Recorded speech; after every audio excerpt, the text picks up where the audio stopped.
All right, so I'm losing light kind of quick. It's about the same time period it was the evening that I shot the big G2 buck this year on Veterans Day. I was actually in a climbing stand in this tree right here, not very far up. I got lazy, I only went just a little ways up.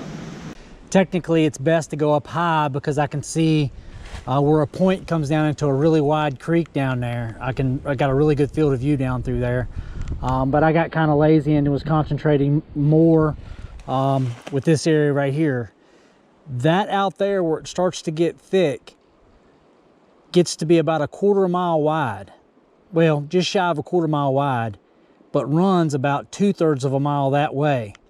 And it is a major bedding area. I find all kinds of deer beds in there when I go in there, but I try to avoid it unless it's post-season like it is now. And I did jump deer in there coming through. But I'm pulling cameras today and setting some hemp rope.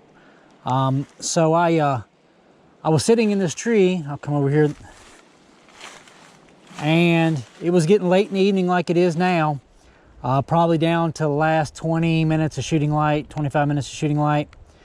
I was talking with a new friend of mine that was actually hunting up in Pennsylvania. He had just sent me a video of a buck that he had under his stand that he was passing on, and I was watching that video when I heard something over on the there's a draw right here.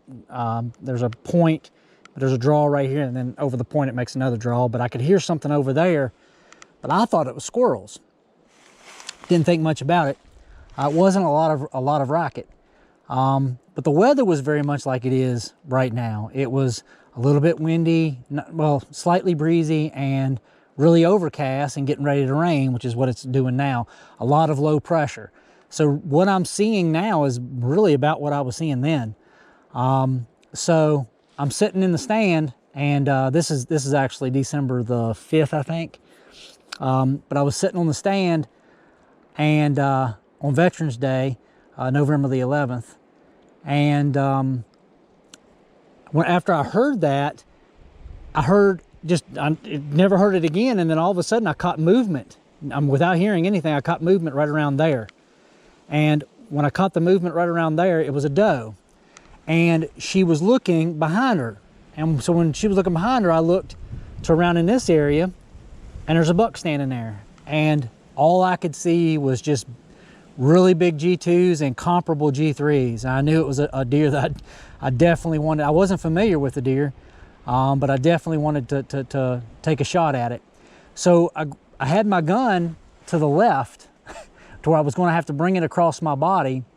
They're coming up from my right side, and I'm right-handed, so it's not the best in the world, but it's not at such an angle that I couldn't twist around a little bit in my seat.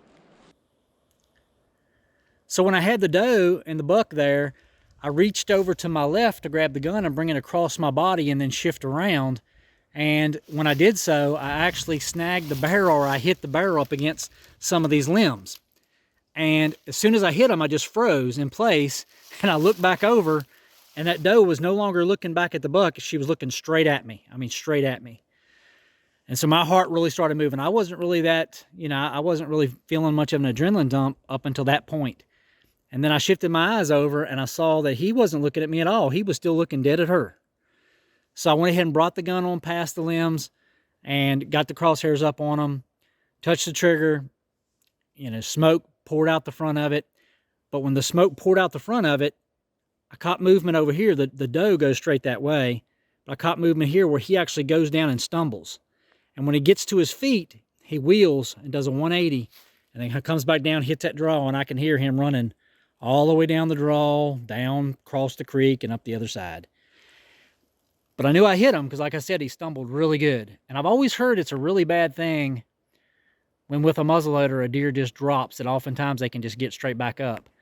But there's the shock of it, such a big weighted bullet hitting it. So I sat here. I decided, hey, I'm going to give this thing what I can. I was actually kind of panicked because it's getting dark quick, and it's rain is, it's spitting rain like it has been here in the last 30 minutes here. Like I said, the weather's very much like it is right now, except for it's a little bit cooler than it is right now. It's like upper 50s right now. But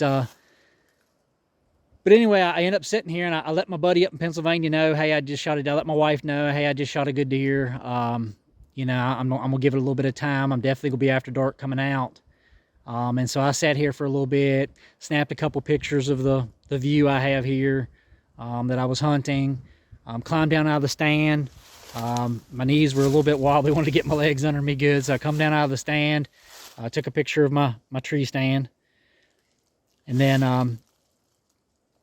I ended up going over to find the deer. Got on blood. I just went straight down off the point, picked up blood, and started running the blood. The deer went a lot farther than I thought it would. Started making me nervous. There's a power line over that way, and it fell before it got to the power line, but it got pretty close up to it, and that's what I ended up doing. I ended up dragging it up to the power line to get some photographs right before dark of him just laying, and then I ended up getting some pictures of some hero pictures of him there when I had to use some flash because it was just getting too dark.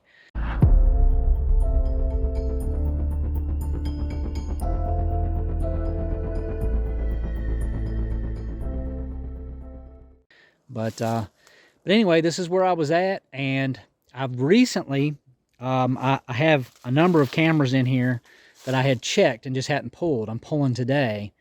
But I had 7 cameras on each side. This is an area that's between farm fields over here and gorgeous farm fields over here. And it's just a draw that goes into the bedding area.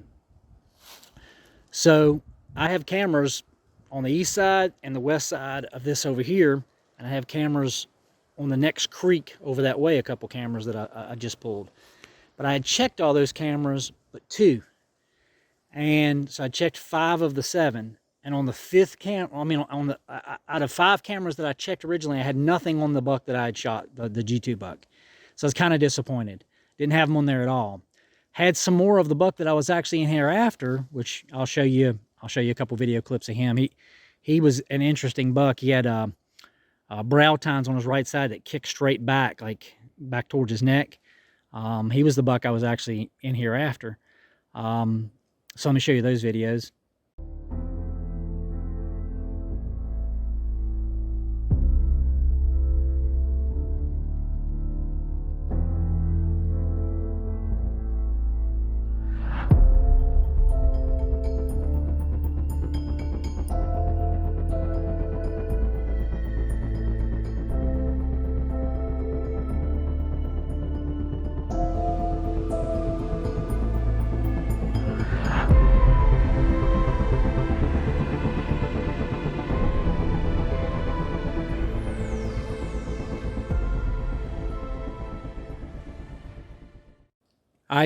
So again, I had him on those 5 cameras, but on the 6th camera, there was a time period between I checking the 5 and then checking the 6th.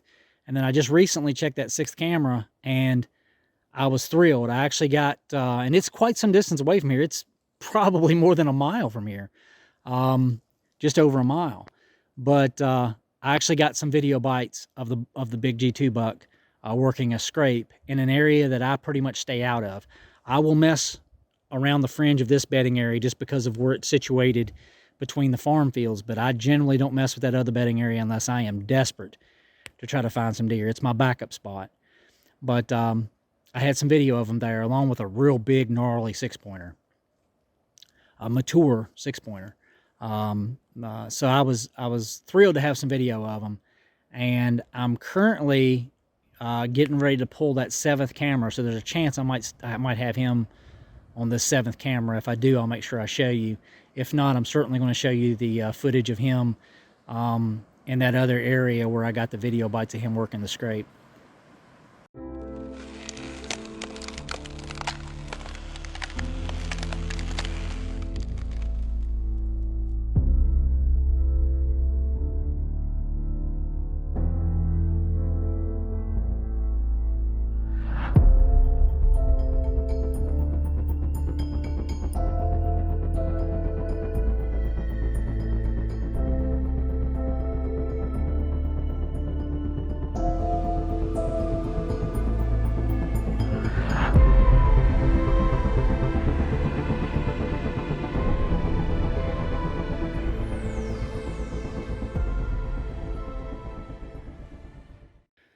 All right, well, I just wanted to share those videos with you, those trail cam videos with you, and share my story.